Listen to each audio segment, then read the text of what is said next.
علی مرتضیٰ کو لے کے گئے، لیکن یاد رکھیے گا جب یہ مباہلے کے میدان میں قافلہ گیا ہے، حسن ہے، حسین ہے، علی ہے، پیغمبر ہے، فاطمہ ہے، تو آپ فاطمہ کی عظمت پہچان لیجئے۔ عقل کی جاگیر میں ہے پہلی فاطمہ، گھر علی کے ہے ید اللہ کی ہتھیلی، فاطمہ صدق کے میدان میں جانے لگے ہیں پنجتن، ارے چار مردوں کے برابر ہے اکیلی فاطمہ۔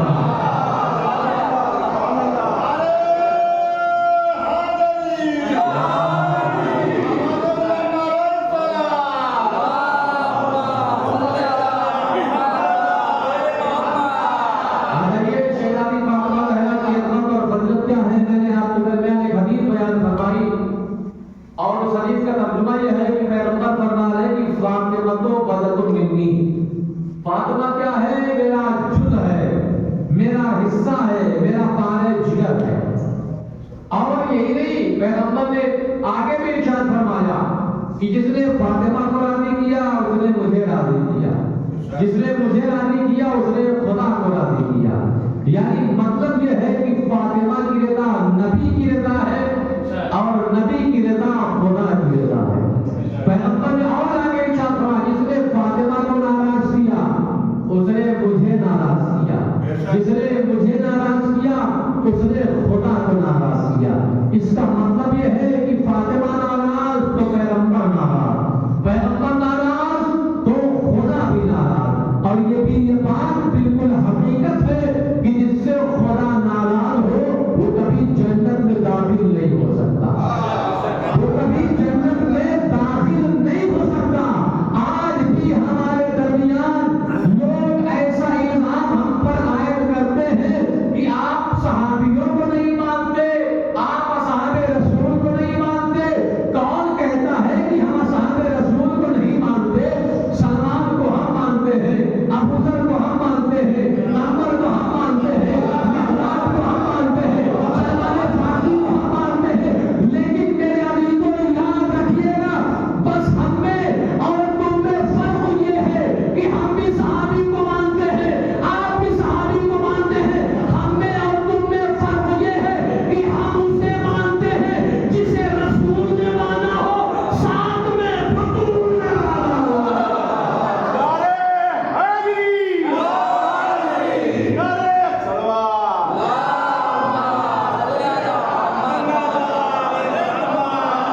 یعنی رسول کے ساتھ ساتھ بطول کا ماننا بھی ضروری ہے۔ اگر بطول نے نہیں مانا تو ہم اسے نہیں مانتے، کیونکہ یہ بات بھی واضح ہونا چاہیے کہ اگر بطول ناراض تو پیغمبر بھی ناراض، پیغمبر ناراض تو خدا بھی ناراض، پھر اگر خدا ناراض ہے تو کیسا صحابی؟ کتنا بڑا صحابی کیوں نہ ہو، اگر خدا ناراض ہے تو ہماری نگاہوں میں وہ لائق احترام ہے۔ اب پیغمبر کے لیے فاطمہ میرا جز ہے، یہ بات اس زمانے کے یہودیوں کی سمجھ میں نہیں آئی مطلب بھائی، کیونکہ جب پیغمبر کوئی بھی حدیث ارشاد فرماتے تھے، کوئی بھی خطبہ دیتے تھے، کوئی بھی بات کہتے تھے، تو چاہے مدینہ ہو چاہے مکہ ہو، وہاں پر صرف مسلمانوں کا مجمع نہیں ہوتا تھا، مسلمانوں کے ساتھ ساتھ عیسائی بھی ہوتے تھے، یہودی بھی ہوتے تھے، پیغمبر کی باتوں کو سنتے تھے، غور و فکر کرتے تھے، سمجھ میں آ جاتا تھا تو ایمان بھی لاتے تھے، سمجھ میں آ جاتا تھا تو ایمان بھی لاتے تھے۔ پیغمبر جب یہ کہا کہ فاطمہ تو برۃ منی، فاطمہ میرا کیا ہے؟ جز ہے، لوگوں کی سمجھ میں تو آ گئی یہ بات، لیکن یہودیوں کی سمجھ میں نہیں آئی۔ یہودیوں کی سمجھ میں نہیں کہ یہ کیسے ممکن ہے کہ ایک بیٹی اپنے باپ کا جز ہو جائے۔ ان لوگوں نے اپنے بڑے بڑے علماء کو بٹھایا اور بٹھانے کے بعد کہا کیا آپ لوگوں کی یہ بات سمجھ میں آ رہی ہے کہ ایک بیٹی اپنے باپ کا جز ہو سکتی ہے؟ یعنی مطلب یہ ہے کہ اگر فاطمہ رسول کا جز ہے، اس کا مطلب یہ ہے کہ فاطمہ جز رسالت بھی ہے، جز نبوت بھی ہے، کیونکہ جو ہے ایک کل ہوتا ہے ایک جز ہوتا ہے۔ محمد کل ہے تو فاطمہ جز ہے، یعنی اگر محمد کل ہے فاطمہ جز ہے، اس کا مطلب یہ ہے کہ فاطمہ جز رسالت ہے، فاطمہ جز نبوت ہے۔ کیا یہ ممکن ہے کہ ایک بیٹی اپنے باپ کا جز ہو جائے؟ تمام یہودی ایک یہودی کھڑا ہوا اور اس نے کہا کہ میری سمجھ میں ایک بات آ رہی ہے. کہا کیا بات آ رہی ہے؟ کہا کہ پیغمبر نے کہا کہ فاطمہ کو بدل دو منی، فاطمہ میرا جد ہے. کہا کہ اس کا مطلب یہ ہے کہ پیغمبر کل فاطمہ جد؟ کہا یہ بات تو ہے.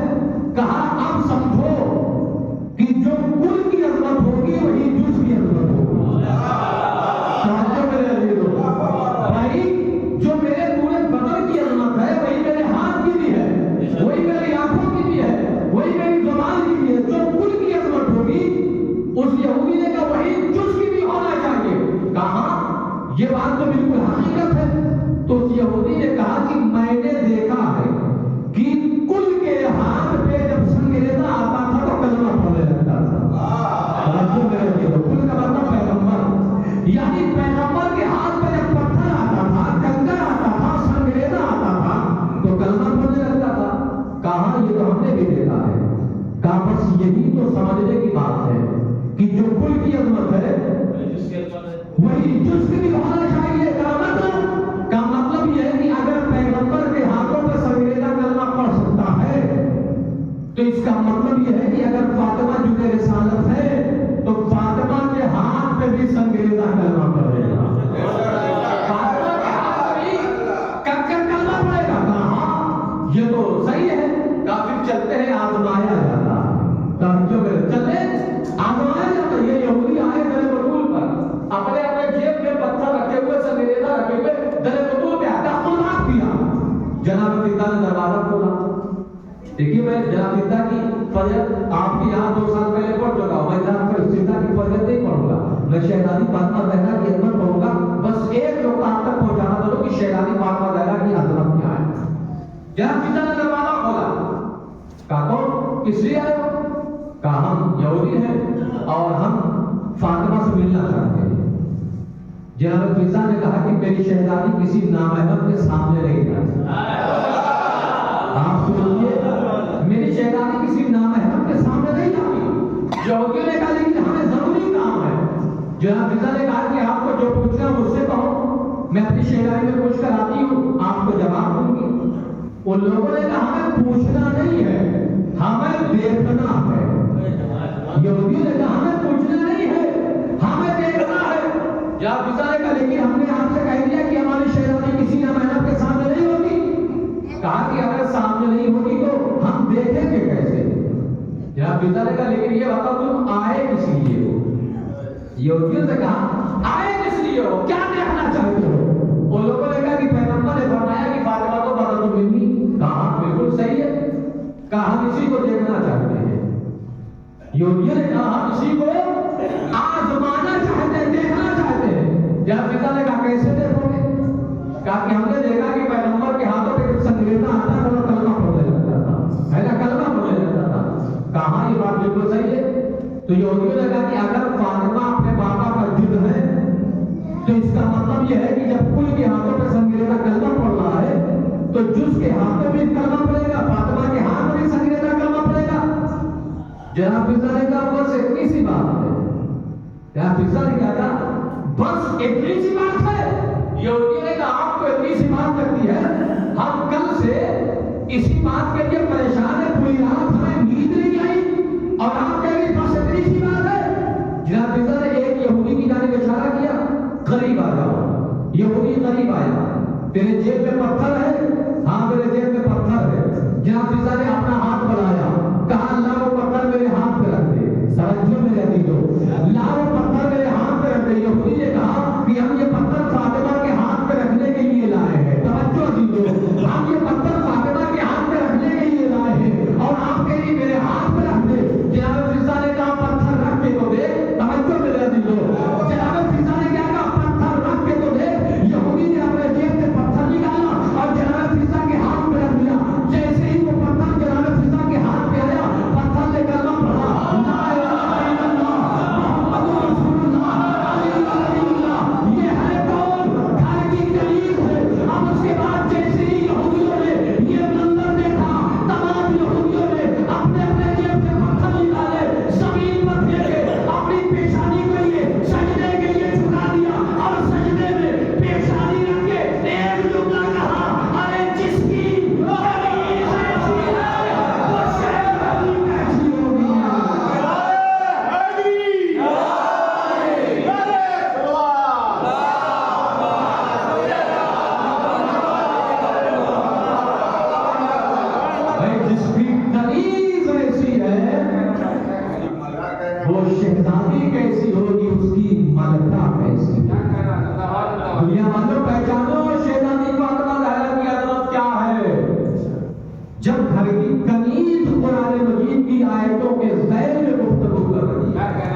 جو علی مرتضیٰ کی زوجہ ہے.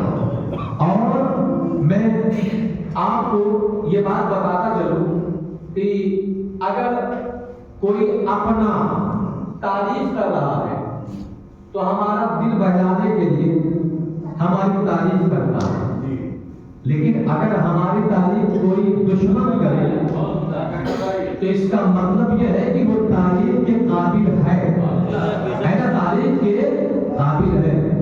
بی بی عائشہ سے کسی نے پوچھا کہ آپ رسول کی بیٹی کی کچھ عظمت بیان کیجیے، کیا رسول کی بیٹی کی کچھ عظمت بیان کیجیے. اب بی بی عائشہ نے یہ نہیں کہا کہ کون سی بیٹی، بھائی لوگ کہتے ہیں رسول کی 4 بیٹیاں تھیں، یہ نہیں کہا کہ کون سی بیٹی. بی بی عائشہ نے فوراً کہا میں فاطمہ کی کیا عظمت بیان کروں، میں فاطمہ کی کیا عظمت بیان کروں کہ فاطمہ نے ظہر کی نماز پڑھی، ثم ولد الحسن، پھر حسن مشتبہ کی ولادت ہوئی، ثم صلی العصر، پھر فاطمہ نے عصر کی نماز پڑھی.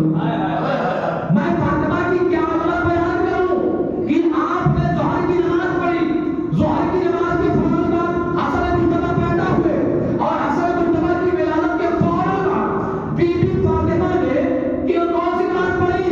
عصر کی نماز پڑھی. میرے عزیزوں، پوچھنا یہ چاہیے تھا بی بی عائشہ کو، جب سامنے والے نے پوچھا رسول کی بیٹی کی کوئی عظمت بیان کیجیے، فوراً کہنا چاہیے تھا کون سی بیٹی، پہلی بیٹی، دوسری بیٹی، تیسری بیٹی، چوتھی بیٹی. لیکن آپ نے ایسا کوئی سوال نہ کیا. یہ سوال کرنے والے نے کئی سوال کیا، فوراً فاطمہ کی عظمت بیان کر دیا. اس کا مطلب یہ ہے، اس کا مطلب یہ ہے کہ رسول کے فاطمہ کے علاوہ کوئی اور بیٹی تھی.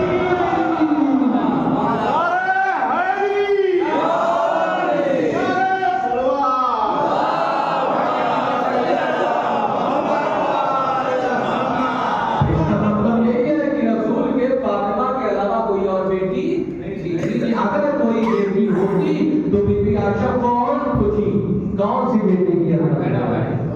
آپ نے فوراً فاطمہ کی عظمت بیان کی. تو لہذا یہ ہوتی ہے فضیلت، یہ ہوتی ہے عظمت. میں آپ کو بتاؤں کہ شہزادی فاطمہ زہرا کی عظمت کیا ہے. واقعیت عظمت یہ ہمارے بس کی بات نہیں ہے. بھائی جس کا جو ہے 12 امام قصیدہ پڑھتے ہو اسے فاطمہ کہا جاتا ہے. جس کے احترام کے لیے رسول اپنی جگہ چھوڑ دیتے ہو اسے فاطمہ کہا جاتا ہے. بھائی جس کی چادر کے سائے میں آ کر رسول پناہ حاصل کرتے ہو اسے فاطمہ کہا جاتا ہے.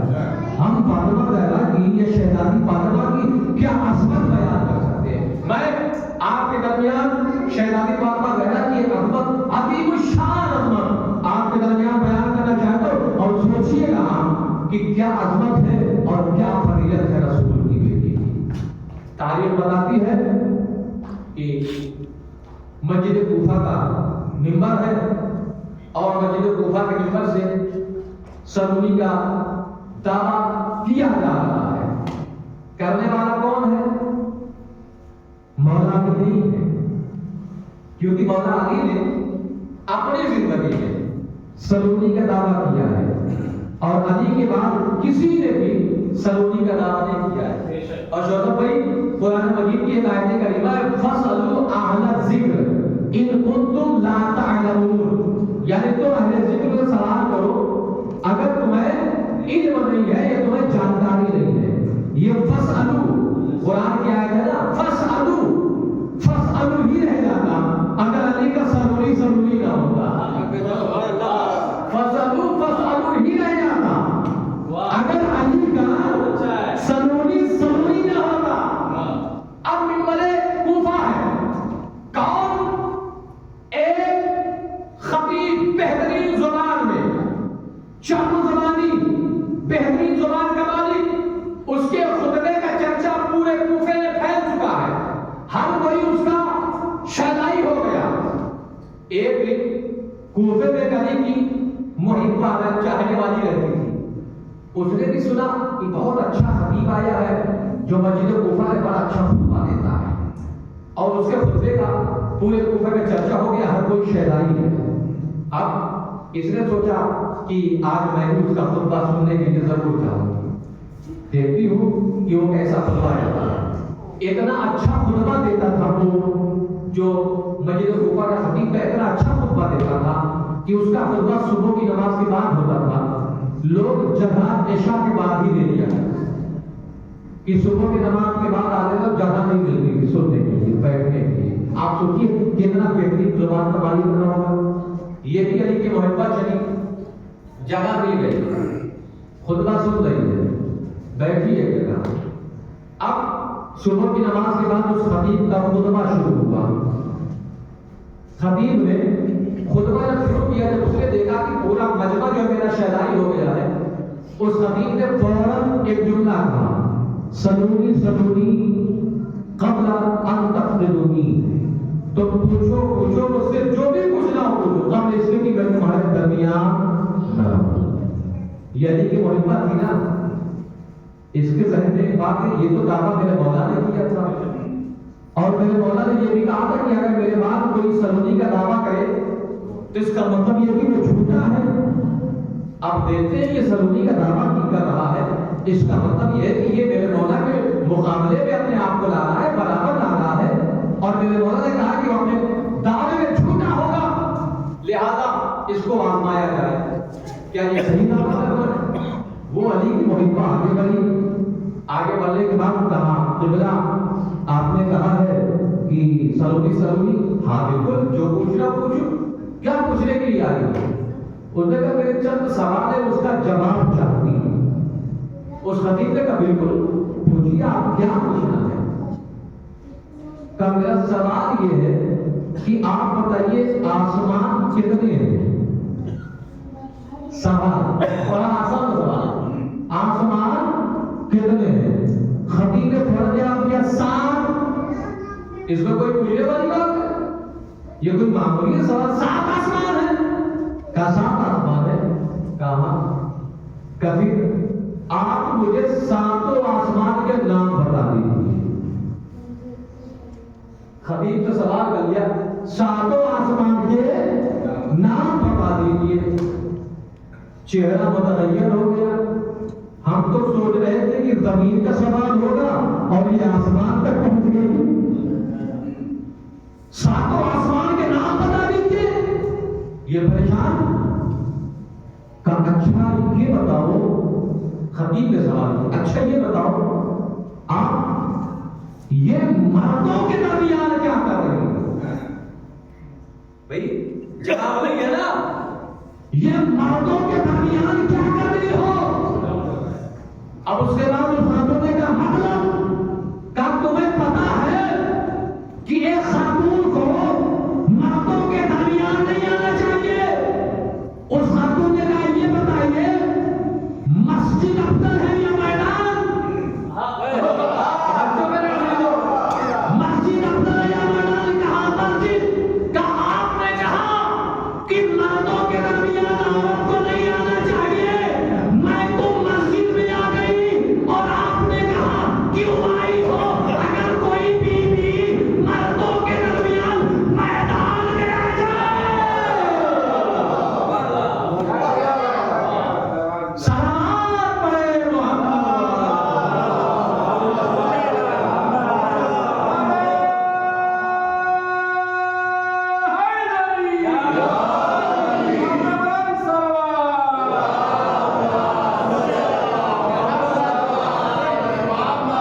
خاتون نے کہا مجھے الجھاؤ مت، میرے سوال کا جواب دو، آپ نے سلونی سلونی کا دعویٰ کیا ہے نا، میرے سوال کا جواب دو، 7 آسمان کے نام کیا ہے؟ اب سر جھکا دیا، ہمیں تو 7 آسمان کے نام نہیں پتا۔ جب آپ کو نہیں پتا ہے تو پھر آپ نے سلونی کا دعویٰ کیوں کیا؟ بھائی مولا نے کہا تھا میرے بعد اگر کوئی دعویٰ کرے گا میرے اولاد کے علاوہ اگر کچھ نے دعویٰ کیا تو وہ جھوٹا ہوگا، اور آپ علی کی اولاد سے بھی نہیں، علی کی نسل سے نہیں، پھر آپ نے یہ سلونی کا دعویٰ کیوں کیا؟ بہرحال اس خطیب نے کہا مجھے تو نہیں پتا ہے کیا آپ کو ساتوں آسمان کے نام پتا ہے؟